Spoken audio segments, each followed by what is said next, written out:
परिवार में ज़मीन को लेकर विवाद चल रहा था। बात कर रहा हूँ 4 मार्च 2003 की। भाई ही भाई की जान के दुश्मन बने हुए थे। 2 भाई घर से निकलते हैं, एक का नाम प्रेमनाथ होता है और दूसरे का नाम सुशील तिवारी होता है। वो जाते हैं अपने ही भाई की हत्या करने के लिए। घर जाते हैं, घर जाने के बाद जिस जगह पर भाई सोता था उसी जगह पर जाकर गोली चला देते हैं। लेकिन भाई नहीं सोया हुआ था, उस दिन वहाँ भाभी सोई हुई थी और भाभी थी गर्भवती। गोली जैसे ही चलती है चीख पुकार मच जाती है और भाभी की घटना स्थल पर ही मौत हो जाती है। बस भाभी की मौत होना था कि पूरे गांव में शोर मच जाता है, हंगामा खड़ा हो जाता है। इसके बाद इस हत्याकांड का बदला लेता है भाई अपने ही भाइयों से, और जब हत्याकांड का बदला ले लेता है तब इसके बाद एक ऐसी कहानी शुरू होती है जिस कहानी पर शायद सुनने के बाद आपको यकीन नहीं होगा। संभवतः भारत के इतिहास में ये पहली ऐसी घटना है कि किसी महिला की जेल में शादी होती है, उसी के बाद वहीं पर हनीमून मनाया जाता है और वहीं पर बच्चा पैदा हो जाता है। फिर आज की जो सच्ची घटना मैं आपको सुनाने जा रहा हूँ, ये सच्ची घटना है बिहार प्रदेश का एक ज़िला है शिवहर। दरअसल मंडल कारा शिवहर जेल से एक महिला कैदी होती है जिसका नाम होता है पूजा क्वीन। पूजा क्वीन को 18 जून 2015 को यहाँ से ट्रांसफ़र करके शहीद खुदीराम बोस केंद्रीय कारागार मुजफ्फरपुर में भेजा जाता है। और जैसे ही वो अपनी दूसरी जेल में शिफ्ट की जा रही होती है तभी उसको अचानक से तकलीफ़ होने लगती है। तकलीफ़ कुछ इतनी होने लगती है कि वो बर्दाश्त से बाहर हो जाती है। जल्दी करके उसको सीधा केंद्रीय कारागार में लेके जाते हैं मुजफ्फरपुर के, और वहाँ ले जाने के बाद हॉस्पिटल में भर्ती कराया जाता है। शुरुआत में लग रहा था जैसे वो बहाना कर रही है, लेकिन सचमुच बीमार थी, परेशान थी। डॉक्टर उसका उपचार करते हैं। असल में उसके पेट में बहुत तेज़ का दर्द हो रहा था।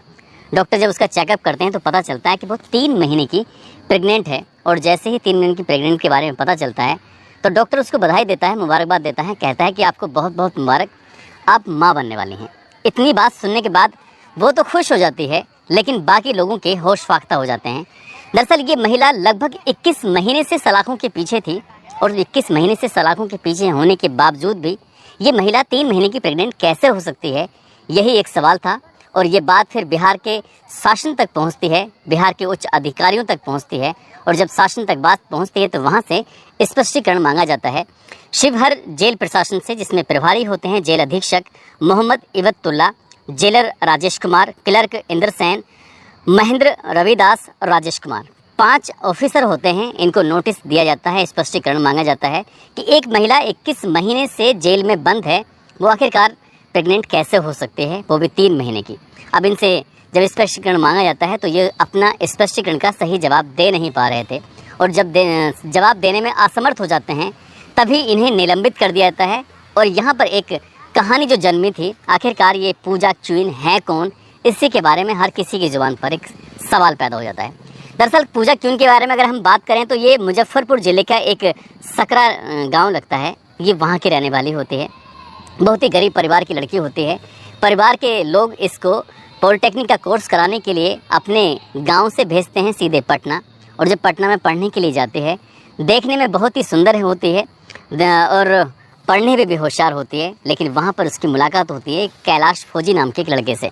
कैलाश फौजी से जब बातचीत करती है तो पता चलता है कि ये गरीब भले ही है, लेकिन जो इसके सपने हैं बहुत बहुत बड़े हैं। इतने बड़े सपने कि उसके लिए बहुत सारे पैसों की ज़रूरत होती है। जब उसने अपने पैसों की डिमांड रखी, अपनी बातचीत की, तो कैलाश फौजी कहता है कि तुम परेशान क्यों होती हो, मेरे पास एक बहुत अच्छा प्लान है। और वो प्लान करने की बात जब करते हैं तो पूजा क्वीन का सहारा लेकर एक गैंग बनाया जाता है और गैंग को हाईवे के किनारे खड़ा कर दिया जाता है। हाईवे के किनारे वो लड़की इंतज़ार कर रही होती है, जो कोई वाहन आते थे उन वाहनों को रुकवा कर उनसे लिफ्ट मांगने का। और जब कोई लिफ्ट दे दिया करता था तो तुरंत ही वो जो उसके साथी होते थे, जो जंगल में छिपे होते थे, वो दौड़ कर आते थे और उस गाड़ी वाले को पकड़ लिया करते थे। पैसे अगर ठीक ठाक मिलते हैं तो ठीक है, और नहीं मिलते हैं तो उससे पकड़ने के बाद अगर उसकी हालत अच्छी है तो उसे जंगल में ले जाया करते थे और उसके घर वालों से इस तरह से फिरौती मांगते थे। और ये सिलसिला शुरू हो जाता है। अब पूजा क्वीन कैलाश फौजी के साथ मिलकर जितना चाहा था उतना वो लूट डकैती जैसी घटनाओं को अंजाम देने लगती है, और धीरे धीरे करके उसका नाम आगे बढ़ने लगता है। लेकिन एक दिन 16 जुलाई 2013 को एक फाइनेंस कंपनी का नीरज कुमार नाम का व्यक्ति होता है, उसका ये किडनैप कर लेते हैं। और किडनैप करने के बाद उससे 50,000 रुपये की डिमांड करते हैं। 50,000 रुपये जब दे दिए जाते हैं तब नीरज कुमार को छोड़ा जाता है। लेकिन नीरज कुमार जब अपने परिवार से मिलता है तो पूरी कहानी बयां करता है कि एक बड़ी खूबसूरत सी लड़की है, उसके साथ कुछ लड़के हैं जो मिलकर ये किडनैपिंग किया करते हैं। वो सीधा थाने जाता है और थाने जाने के बाद पुलिस एफआईआर दर्ज कर लेती है। और जब एफआईआर दर्ज करती है तो फिर पुलिस इस लड़की को तलाश करना शुरू कर देती है। आखिरकार साल 2013 में जब ये जुलाई के महीने में एफआईआर दर्ज होती है तो कुछ ही दिन के बाद ये लड़की गिरफ्तार कर ली जाती है। और गिरफ्तार करने के बाद इसको शिवहर जेल में डाल दिया जाता है। अब ये वहाँ शिवहर जेल में थी, लेकिन शिवहर जेल के अंदर जब इससे कोई मिलाई करने आया करता था, शायद बहुत से लोग ऐसे होंगे जो नहीं जानते होंगे कि जेल में मुलाकात का एक सिस्टम होता है, जेल में महिला कैदियों के लिए एक सिस्टम होता है, जेल में पुरुष कैदियों के लिए एक सिस्टम होता है। दरअसल पुरुष कैदी जो होते हैं वो एक जगह रहते हैं, महिला कैदी एक जगह रहती हैं। महिला कैदियों के पास कोई ऑफिसर जाए तो जाए, लेकिन कोई मर्द नहीं जा सकता, ये बिल्कुल क्लियर है। लेकिन जब मिलाई होती है तो उन महिलाओं को अपनी अपनी बैरक से निकलकर सीधा पुरुषों के उस इलाके में आना पड़ता है जहाँ पर आराम से मिलाई हो जाती है। अब ये लड़की जब पूजा क्वीन लगातार मुलाकात करने के लिए वहाँ जाती थी तो इसी वक्त में इसको एक लड़का दिखाई देता था जिसका नाम होता है मुकेश पाठक। वो लड़का नहीं था बल्कि उस इलाके का बहुत बड़ा डॉन होता है। उससे बड़े बड़े ऑफिसर कांपते थे, उससे बड़े बड़े गुंडे कांपते थे। ये लड़की उस लड़के से कहीं ना कहीं मिलना चाहती थी, उससे इम्प्रेस थी। जब जब उससे कोई मिलाई करने आया करता था तब उसको ये डॉन दिखाई देता था। और एक दिन दोनों की आंखें आपस में मिल जाती हैं, और जब मिल जाती हैं तब दोनों एक दूसरे को देखते हैं। अब इन्हें इंतज़ार रहता था कि कोई मिलाई करने आए और ये एक दूसरे को देखें। जब थोड़ा सा वक्त आगे गुजरता है तो ये लड़का जो कि डॉन होता है मुकेश पाठक इस पूजा क्वीन के पास जाता है और जाकर कहता है कि मैं तुम्हें पसंद करता हूँ, मुझे तुम अच्छी लगती हो, मैं तुमसे शादी करना चाहता हूँ। लेकिन पूजा क्वीन कहती है कि ये तो सब ठीक है, प्यार मोहब्बत सब कुछ ठीक है, लेकिन जेल के अंदर हम दोनों कैसे, मतलब ये हमारा प्यार आगे परवान चढ़ पाएगा। उसने कहा कि जेल मेरे हिसाब से चलता है, जेल को कोई जेलर या फिर जेल अधीक्षक नहीं चलाते। वो जेल अधीक्षक के पास सूचना भेजता है कि मैं इस लड़की से शादी करना चाहता हूँ। और जब ये बात तय होती है तो कुल मिलाकर उस लड़की की और उस लड़के की शादी हो जाती है 14 अक्टूबर 2013। लेकिन ये मुकेश पाठक है कौन, ज़रा इसके बारे में भी, इसके भी इतिहास के आईने में हम झांकने की कोशिश करते हैं। बात कर रहा हूँ मुकेश पाठक एक महसी हरपुर नाग पंचायत क्षेत्र है, उसका ही गाँव है महसी, वहाँ का ये रहने वाला था। दरअसल इसी का अपने सगे चचेरे भाइयों से ज़मीन को लेकर काफ़ी समय से विवाद चल रहा था। इसके चचेरे भाई इसका कत्ल करना चाहते थे, इसको मारना चाहते थे, लेकिन उन्हें मौका मिलता है 4 मार्च 2003 को।